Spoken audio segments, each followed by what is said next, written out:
Absorption हो जाता है तो आपका एनर्जी आपके एनर्जी सेल टिश्यू में चले जाता है। और फाइनली हम खाना किस लिए खाते हैं? हम खाना खाते हैं ताकि हमारे पास एनर्जी रहे, हमारे पास ताकत रहे, क्योंकि बिना भोजन भजन भी अच्छा नहीं लगता है ना मन लगता है।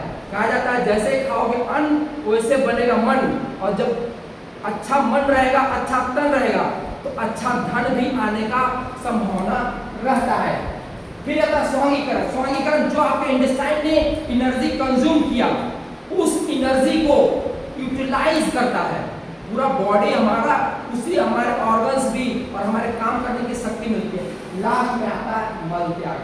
मल त्याग में अपना जो भी वेस्ट प्रोडक्ट है, जो तुम लोग डस्टबिन समझ के पेट में जो कुछ भी डालते रहते हो, इस डालने की प्रक्रिया में जो वेस्ट प्रोडक्ट बच जाता है उसको मल द्वारा परित्याग कर दिया जाता है।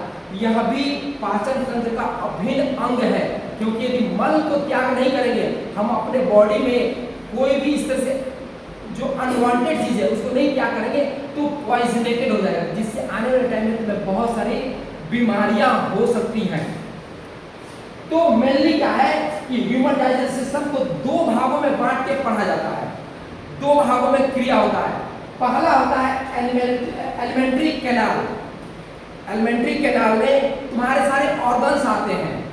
दूसरा फिर आता है कि सहायक पाचन ग्रंथियां, मतलब कौन कौन से केमिकल रिएक्शन करता है। तो पहले हम लोग देख लेते हैं एलिमेंट्री कैनाल। एलिमेंट्री कैनाल में 6 प्रकार के हमारे ऑर्गन्स होते हैं। पहला होता है मुंह और मुंह गुहा, समझे। दूसरा होता है ग्रास नली, जिसको फूड पाइप बोलते हैं, समझे। फूड पाइप और एसोफेगस यहाँ से लेकर आपके गले से लेकर आपके अमाशय तक जो आता है उसको बोलते हैं ग्रास नली या फिर फूड पाइप, एसोफेगस। फिर आता है स्टमक, जिसको अमाशय बोलते हैं। फिर इसके बाद आता है छोटी आंत में, फिर बड़ी आंत में, फिर एनस से गुदा से मल त्याग कर दिया जाता है। ये आपके आते हैं एलिमेंट्री कैनाल में आते हैं। ये 6 प्रकार के ऑर्गन्स जो आपके बॉडी में मौजूद होते हैं, और इसी को हेल्प करने के लिए जगह जगह हमारे बॉडी में केमिकल रिएक्शंस होते हैं। केमिकल रिएक्शन में सबसे पहला आता है लार ग्रंथि। दोनों तरफ लार ग्रंथि 3 जोड़ी में पाया जाता है। एक कान के नीचे होता है, एक जबड़ा के नीचे और 2 जीभ के नीचे। 2 2 4 और 2 6, संख्या में 6। बाकी इसको कह सकते हैं कि 3 जोड़ी लार ग्रंथि मौजूद होती है हमारे माउथ में। माउथ में लार ग्रंथि होती है। फिर आता है जठर ग्रंथि। जठर ग्रंथि ये आपके लीवर में होता है, समझे।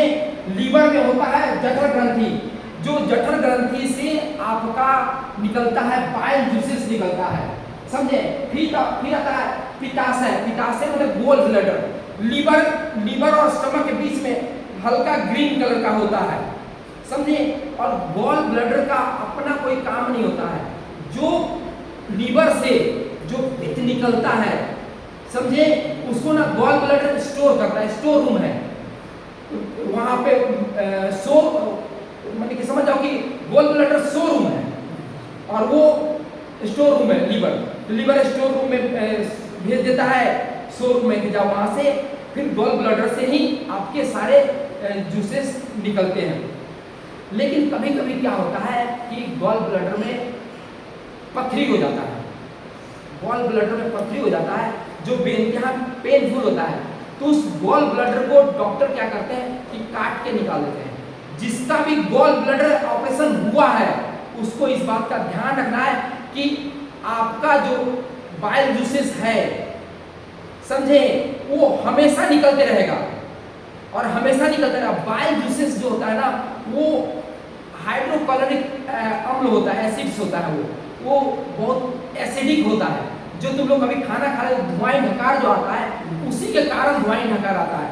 यदि गॉल ब्लैडर निकल जाएगा ना तो तुम्हें हमेशा घंटे 2 घंटे में हमेशा कुछ ना कुछ खाते रहना चाहिए, ताकि उससे जो निकला हुआ जूस तुरंत आपके स्टमक में आ जाएगा। स्टमक में आ जाएगा तो उसको डाइजेशन करने के लिए कोई ना कोई चीज मिलते रहना चाहिए। नहीं मिलेगा तो वो एसिडिक बनाते रहेगा, एसिडिटी जिसका भी गॉल ब्लैडर निकलेगा उसको देखना हमेशा एसिडिटी आते रहेगा, ढकार होकर आते रहेगा, समझे। तो ये हो गया आपका गॉल ब्लैडर। फिर आता है अग्नाशय, अग्नाशय माने पेनक्रियास। मालूम है ना कि पेनक्रियास सबसे महत्वपूर्ण ऑर्गन होता है आपके बॉडी में, और जस्ट लीवर के ऊपर होता है। लीवर के बाएं साइड पेनक्रियास और दाहिने साइड आपके गॉल ब्लैडर होता है।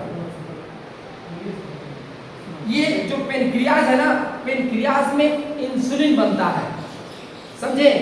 पेनक्रियास येलो कलर का होता है जिसमें इंसुलिन बनता है, और वो इंसुलिन तुम्हारे ब्लड में जितने भी शुगर तुम लेते हो, शुगर को डाइजेस्ट इंसुलिन ही करता है। लेकिन कभी कभी क्या होता है कि इंसुलिन रेसिस्टेंट हो जाता है। इंसुलिन रेसिस्टेंट मतलब कि इंसुलिन काम नहीं करता है, समझे। तो तभी जाकर डायबिटिक होता है, और इसीलिए आदमी को कहा जाता है कि कम से कम शुगर का कंज्यूम करें, जितना एनर्जी है उतना ही उसको कंज्यूम करें। फिर लास्ट में आता है आपका इंटेस्टाइनल ग्लैंड। ये आता है आपकी एक छोटी आंत में होता है, ये छोटी आंत में होता है, और छोटी आंत को ही बोला जाता है संपूर्ण पाचन एवं अवशोषण तंत्र। मतलब पूरा संपूर्ण पाचन आपके स्मॉल इंटेस्टाइन में, जो छोटी आंत में पूरा पाचन हो जाता है, समझे। तो ये दो भाग में बांटा गया इसको पढ़ने के लिए। तो चलिए हम लोग स्टार्ट करते हैं फर्स्ट से। मुंह और मुंह गुहा, मतलब दांत और दांत के ये जो कैविटी है अंदर में खाली जगह, इसके बारे में हम लोग चर्चा कर लेते हैं। देखिए मुंह में क्या होता है, तीन चीज मौजूद होता है। मुंह में होता है दांत होता है, जीभ होता है, और लार ग्रंथि होता है, समझे। मुंह भोजन को एक जगह रखने के काम आता है, और दांत भोजन को चबाने के काम आता है।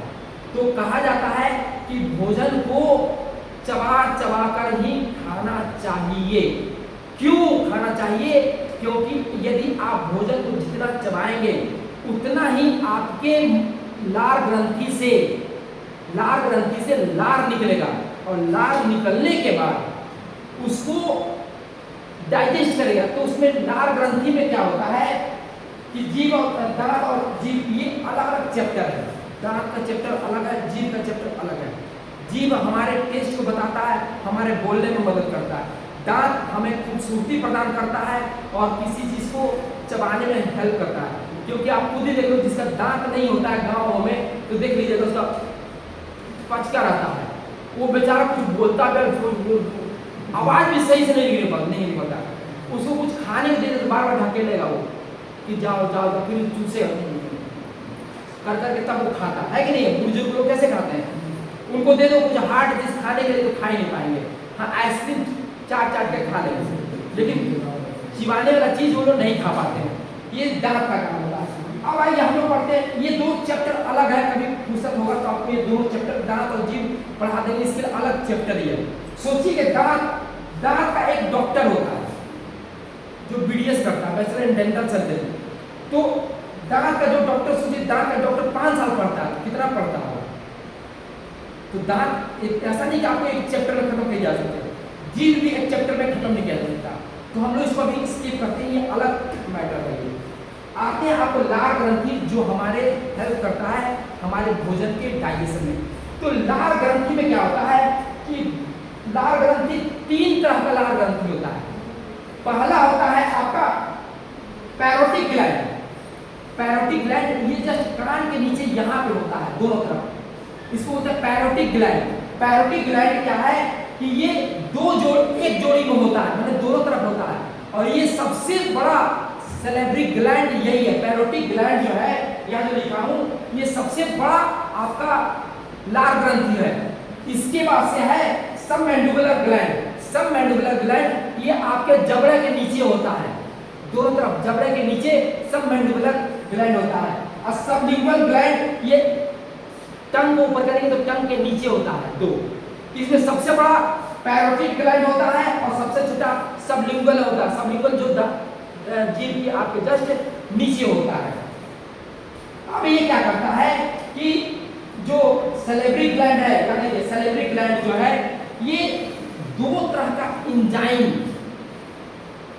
2 तरह का रस समझ जाओ, दो तरह का जूस निकालता है, जिसका एक का नाम है लाइसोजाइम और दूसरा का नाम है टाइलिन। लाइसोजाइम और टाइलिन दो तरह का एंजाइम निकालता है, समझे। तो पहला एंजाइम क्या करता है, लाइसोजाइम एंजाइम क्या करता है कि किल द बैक्टीरिया। कहां पे, मुंह में।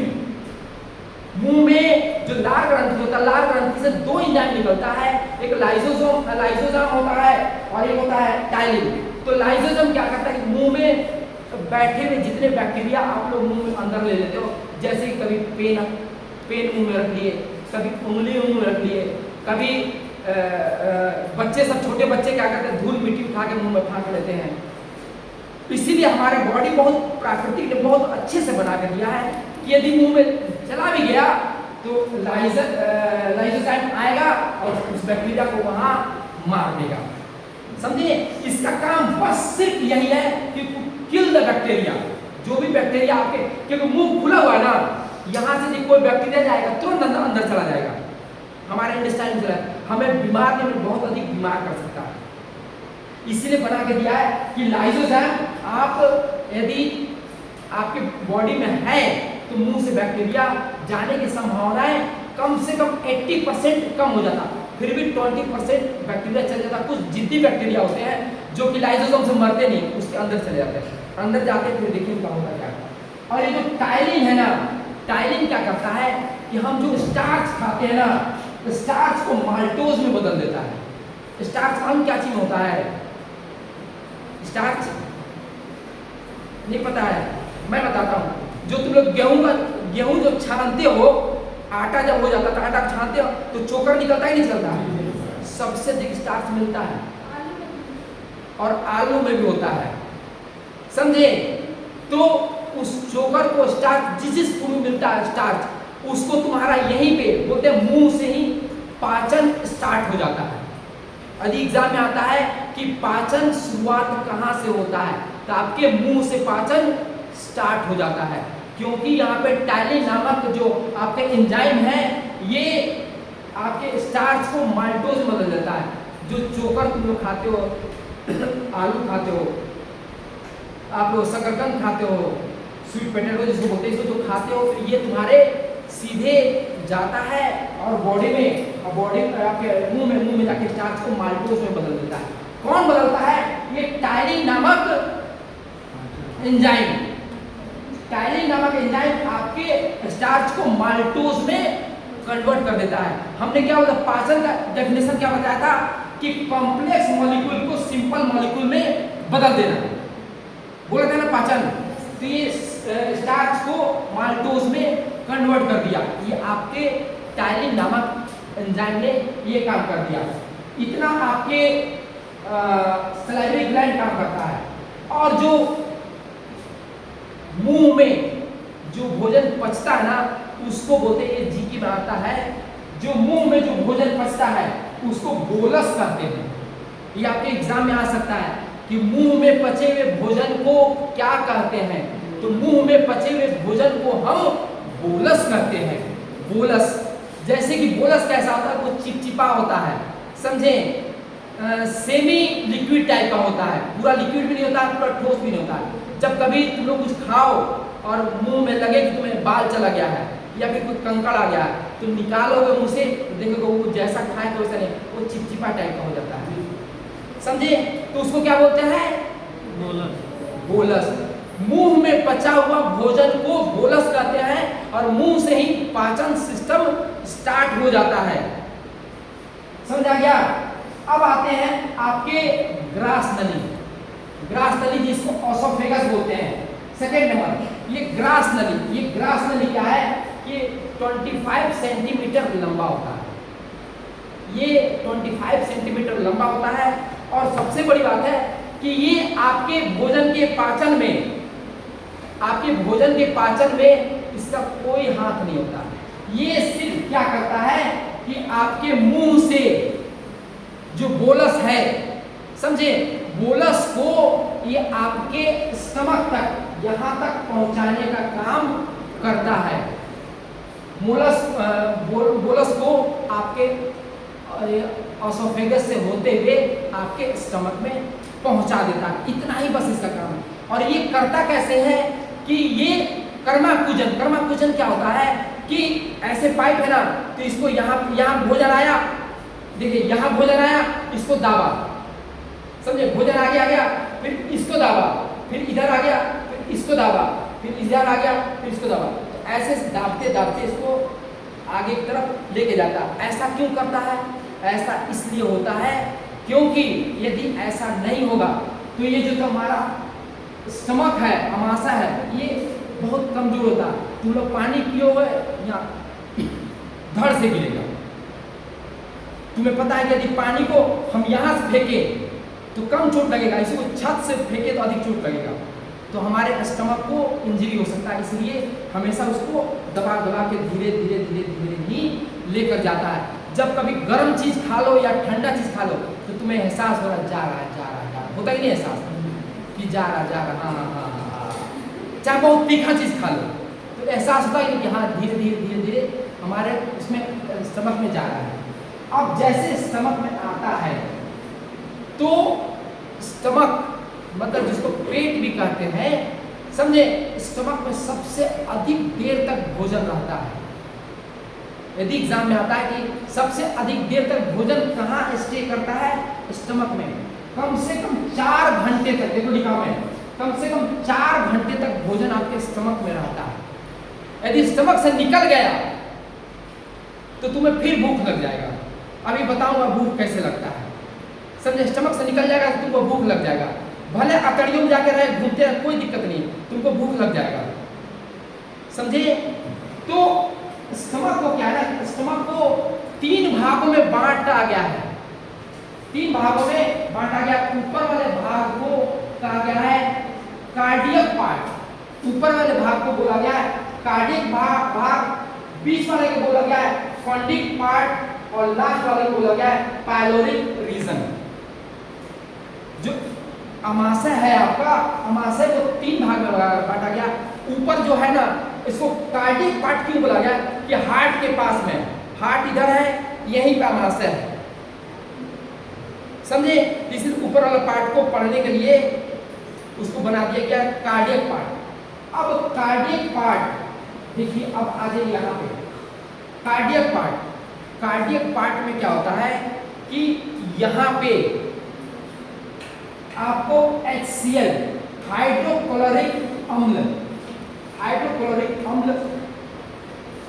होता है, वहां पे कार्डियक पार्ट में हाइड्रोक्लोरिक अम्ल निकलता है जो कि बहुत ही अधिक ज्वलनशील होता है, समझे। वो बैक्टीरिया को, जो हमने बोला था कि मुंह में जो टाइनिन तुम्हारा 80% हमारा 20% बच गया ना, कुछ जिद्दी होते हैं जब अंदर चले जाते हैं, तो बस जैसे कार्डियक पार्ट में पहुंचा तो उसको तुरंत कार्डियक पार्ट में HCl को रिलीज किया, और HCl को रिलीज किया और सारे बचे हुए कीटाणुओं को मार देता है। इसीलिए देखते हो तुम लोग बासी खाना खाते हो, सड़ा हुआ खाना खाते हो, फिर भी बीमार नहीं पड़ते हो। उसका कारण सिर्फ HCl है। ये यदि HCl की कमी हो जाएगी ना तो तुम शुद्ध भी खाना खाओगे, यदि कोई बैक्टीरिया चला गया तो तुम्हारा इन्फेक्शन, आपके स्टमक इन्फेक्शन से कोई नहीं रोक सकता है, स्टमक इन्फेक्शन होना ही होना है। इसीलिए ये HCl जो होता है ये एसिडिक होता है, एसिडिक इन नेचर होता है, अम्लीय होता है, समझे। तो अम्लीय क्या करता है, ये पूरे जीवाणु को, इसका सिर्फ काम ये पूरे जीवाणुओं को नष्ट कर देता है। और इसका दूसरा HCl का 3 काम होता है, जीवाणुओं को नष्ट कर देता है और भोजन को अम्लीय बना देता है, भोजन को एसिडिक बना देता है। जो बोलते हैं ना कि एसिडिटी जो करते हैं एसिडिटी आता है, समझे।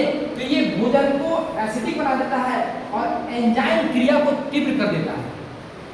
यदि एंजाइम क्रिया तीव्र नहीं होगा तो 4 घंटे में तुम्हारा भोजन डाइजेस्ट किसी कीमत पे नहीं होगा। 4 घंटे में डाइजेस्ट करने के लिए इसको एंजाइम, जो भी एंजाइम रिलीज हो रहा है उसके प्रक्रिया को तेज कर देता है, समझे। अब आ जाइए ये फंडिक पार्ट, जो बीच वाला पार्ट है ये स्टमक का, फंडिक पार्ट। फंडिक पार्ट में क्या होता है कि इसमें ना यदि उसको थोड़ा सा स्किन को हटाया जाए तो उसमें रागा नामक एक नुकीला माने कि धारी उसमें निकला हुआ होता है, जिसको रागे बोलते हैं, रागे। समझे? ये रागे ही भूख लगने पे तुम लोग को बताता है जब भोजन खत्म हो जाता है। तो फंडिंग पार्ट में तुम्हारा रागे होता है। रागे ना उंगली नुमा और सुई चुभने जैसा बना होता है ये। समझे? ये जब भी खाली पेट होते ना तो उसको चुभाता है, जैसे पेट गड़ता नहीं है, खाली पेट में कितना अजीब सा पेट गड़ता है, तो ये रागा ही होता है। रागे के ही लक्षण होते हैं कि तुम्हें भूख का एहसास दिलाता है कि यहाँ पे खाना खत्म हो गया है, भैया कुछ डालो, नहीं तो अभी उधर गल ब्लडर से कहीं भेज दिया और कार्डिक पार्ट से भेज दिया एचसीएल, तो हम करेंगे काम। जैसे कि मजदूर तुम्हारे वहाँ आ गए, कोई काम ही नहीं है, तो नुकसान है कि नहीं है? मजदूर तो पैसे लेके चले जाएगा, इसलिए काम देना जरूरी है, इसीलिए समय पर डाला था। और जो HCl निकलता है, हाइड्रोक्लोरिक अम्ल निकलता है, ये सवाल ये उठता है कि ये आपके स्टमक को ही क्यों नहीं जला देता है? भाई ज्वलनशील है, एसिडिक इन नेचर है, तो उसी को जला दे। तो इसको क्यों नहीं जलाता है? क्योंकि इसके अमाशय के ये अमाशय का ये जो पार्ट है, अंदर वाला पार्ट, इसमें ना म्यूकस मेम्ब्रेन होते हैं। समझे? म्यूकस मेम्ब्रेन आपके स्टमक के अंदर भाग में रहता है, जो HCl को अंदर नहीं जाने देता, वहीं रोक के रखता है। HCl को वहीं पे रोक के रखता है कि तुम्हें अंदर हम जाने नहीं देंगे, तुम यहीं पे रहो, जिससे कि उसको कोई भी नुकसान नहीं होता है। फिर आपके आ जाता है पायलोरिक रीजन में। भोजन 4 घंटा रुकने के बाद पायलोरिक रीजन में आता है। तो पायलोरिक रीजन में क्या करते हैं कि यहाँ पे 2 तरह के गैस्ट्रिक जूसेस निकलते हैं। यहाँ पे गैस्ट्रिक जूसेस कोई गॉल ब्लैडर से आते हैं, गैस्ट्रिक जूसेस, जो कि जिसमें 2 तरह के एंजाइम पाए जाते हैं। यहाँ पर भी 2 तरह के एंजाइम पाए जाते हैं। कहाँ? पायलोरिक रीजन में।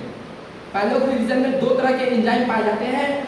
ये क्या करते हैं कि 2 तरह के होते हैं, एक पेप्सिन और एक रेनिन। 2 एंजाइम निकलते हैं, पेप्सिन और रेनिन। पेप्सिन क्या करता है कि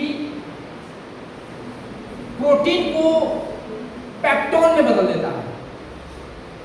प्रोटीन को किस में बदल देता है? पेप्टोन में बदलता है। अब यहाँ याद रखना आसान है कि ये पेप्सिन और पी, तो पेप्सिन प्रोटीन को बचा देता है, और रेनिन क्या करता है कि रेनिन दरअसल क्या है कि ये जीके भी आता है कि दूध को दही में बदल देता है। मतलब कि ये जो इसमें जो कैल्शियम होते हैं, तो कैल्शियम कार्बोनेट में बदल देता है, जिस कारण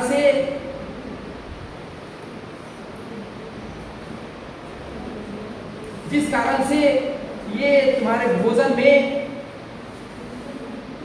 दूध को दही बदलता है। इसका सही उत्तर ये है, या एग्जाम्पल ये है, एग्जाम्पल समझेंगे तो समझ में आ जाएगा कि इसमें क्या होता है कि जब छोटे बच्चे जो 1 साल भर के अंदर होते हैं, उनको ना अक्सर देखिएगा कि उनको बोलते हैं दूध पिला लेने के बाद उसको कंधे पे ऐसे रख के और पीठ पे ठोका जाता है। कभी किया हो? डॉक्टर भी बोलता है कि जब ये दूध पी ले तो इसको कंधे पे रख के और ठोकिए, क्योंकि छोटे बच्चों को यही नहीं पता था हमको कितना खाना है, वो बस लगे रहते हैं पीने में, लगे रहते हैं। तो जब छोटे बच्चों को ऐसे पीठ पर रख के ऐसे करते हो, तो कभी देखो इधर दही गिरा देता है, उजला गाढ़ा होता है कि नहीं होता है? समझे? तो वो यही रेनिन ही होता है, और रेनिन दूध को ही पचाता है। समझे? तो रेनिन दूध को पचाता है। तुमको समझ में आएगा रेनिन क्या करता है कि दूध को दही में कब कन्वर्ट कर देता है? जब जाता है वहां पे, तो रेनिन नाम का एंजाइम आता है। रेनिन नाम का एंजाइम आने के बाद वो दूध को बहुत तेजी से उसको डाइजेस्ट करता है, क्योंकि जो तुम्हें पता है ना कि कोई भी दूध कच्चा नहीं पिया जाता है, क्योंकि उसमें बहुत सारे बैक्टीरिया होते हैं। लेकिन सिर्फ और सिर्फ माँ का ही दूध है जो कच्चे पिया जाता है। उसको बॉयल नहीं किया जाता है, तो क्या उसमें बैक्टीरिया नहीं होगा? यदि माँ को सर्दी खांसी जुकाम है तो बच्चे को जुकाम होगा। माँ को यदि और कोई ट्रांसफर वाला बीमारी है तो बच्चे को हो जाएगा, समझे? तो यही रेनिन रोकता है। रेनिन उसको दूध को जब डाइजेस्ट करता है तो अनवांटेड चीज को हटा के अच्छी चीज को एब्जॉर्ब कर लेता है। बोलते 6 महीने तक बच्चे को ना सिर्फ और सिर्फ माँ का दूध पिलाया जाता है, उनको बाहरी दूध नहीं और ना ही पानी, क्योंकि वाटर का भी एब्जॉर्प्शन नहीं कर सकते हैं, क्योंकि उनके अतड़ियाँ जो होते हैं बहुत छोटे छोटे पतले पतले होते हैं, कहाँ पानी को पचा पाएंगे, समझे? तो इस बात का तुम लोग ध्यान रखें, 6 महीने तक सिर्फ और सिर्फ दूध। यदि माँ का दूध हो रहा है तो ठीक है, यदि माँ का दूध नहीं हो रहा है तो अदर दूध को बॉयल करके फिर ठंडा करके, बॉयल गुनगुना कतई नहीं तो उसके इंटेस्टाइन जल सकते हैं। माँ का दूध मिल गया तो ठीक है, नहीं तो गाय का दूध लाया है और गाय का ही दूध देना चाहिए। भैंस का दूध अधिक हार्ड होता है, हैवी होता है। गाय का दूध उसको बॉयल करके अच्छे से उसको ठंडा नॉर्मल करके तभी बच्चों को दिया जाता है। यहाँ तक आपको समझ में आ गया? तो हमने बता दिया आपको मुंह कुआं होता है, ग्रासनी बता दिया, स्टमक। अब आता है आपका स्टमक तक आपने पहुंच गए। अब आता है आपका स्मॉल इंटेस्टाइन, छोटी आंत। छोटी आंत को कहते हैं संपूर्ण पाचन क्षेत्र। यहाँ पे आपका पूरा पाचन हो जाता है और छोटी आंत में पाचन के साथ साथ अवशोषण भी स्टार्ट हो जाता है। अवशोषण मतलब कि हमें सिर्फ पचाने से बॉडी को नहीं मतलब है, जब तक कि उस बॉडी में पचाने के बाद, उस बॉडी में पचाने के बाद जो उसमें से निकला हुआ एनर्जी है वो बॉडी को उसको अवशोषित कर लेगी, उसको एब्जॉर्ब कर लेगी, तभी हमें एनर्जी मिलेगा। जैसे कि तुम लोग मैदा खाते हो, मैदा मतलब कि पूड़ी, समोसा, जलेबी, ये सब मैदे से बने होते हैं। तो मैदा क्यों नहीं खाना चाहिए, मैं बता रहा हूँ कि मैदा में स्टार्च नहीं होता है, ये बहुत चिकना होता है। गेहूं को बार बार पीस के, बार बार छान के, बार बार करेंगे तो मैदा बन जाता है, समझे? उसमें से स्टार्च पूरा निकाल देते, बहुत पतला हो जाता है वो। तो वो क्या करता है कि आपके अतड़ियों में, आपके जो अतड़ी जो लाइन होता है ना, इसमें जाके चिपक जाता है, समझे? इसमें जाके आपका वो आपके अतड़ियों में, छोटी इंटेस्टाइन में जाके चिपक जाता है। और चिपकने के बाद क्या होता है कि चिपकना ही बीमारी नहीं है। बीमारी, अब सुनो, यदि ये न चिपक रहा था तो बोला क्या अवशोषण होता है, तो यहाँ पे छोटे छोटे, यहाँ पे छोटे छोटे आपके निकले हुए कोष होते हैं, जो वही आपका सारे वो लोग आते हैं। अब देखिए, हाँ, विटामिन ले लो, एमिनो एसिड ले लो, फैटी एसिड ले लो, ग्लूकोज ले लो, तो वो लोग सब आ जाते हैं। अब तुम लोग क्या करते हो कि खा के मैदा उसको ढक देते, उसका आगे दीवार कर दिया। अब आगे दीवार हो गया, वो बेचारा पीछे। अब यहाँ तुम कतनो रखो, विटामिन रखो, मिनरल, तो फर्क पड़ेगा नहीं। तुम खा रहे हो, कर रहे हो, मेरा बॉडी तबियत ठीक नहीं हो रहा है। जो लोग भी चाय पीते हैं, जो लोग भी चाय पीते हैं, उनके लिए चेतावनी है कि बच्चों, खास करके लड़कियों, यदि तुम लोग चाय पीते हो तो चाय में जो केमिकल्स मिलता है ना, वो केमिकल तुम्हारे आयरन को डाइजेस्ट नहीं होने देता है, आयरन को अंदर अवशोषण होने नहीं देगा। आयरन तुम खाओगे, आयरन को सीधे निकाल देगा बाहर। और आयरन की कमी से तुम्हें मालूम क्या होता है? आयरन की कमी से हेमोग्लोबिन लेवल डाउन हो जाता है, और हेमोग्लोबिन लेवल डाउन होगा, तुम्हें थकान आएगा, मिचली आएगा, उल्टी आएगा, सांस फूलेगा। तो इसीलिए चाय का सेवन बंद। यदि चाय पियोगे तो तुम्हें कमजोरी रहेगा, क्योंकि आयरन का वो दुश्मन है। वो सीधे कहता है या तो हम रहेंगे, नहीं तो तुम रहोगे। तो तुम लोग समझ लो कि तुमको आयरन को रखना है कि उस चाय में मिले हुए केमिकल्स को रखना है। समझ आ गया? टाइम क्या हुआ?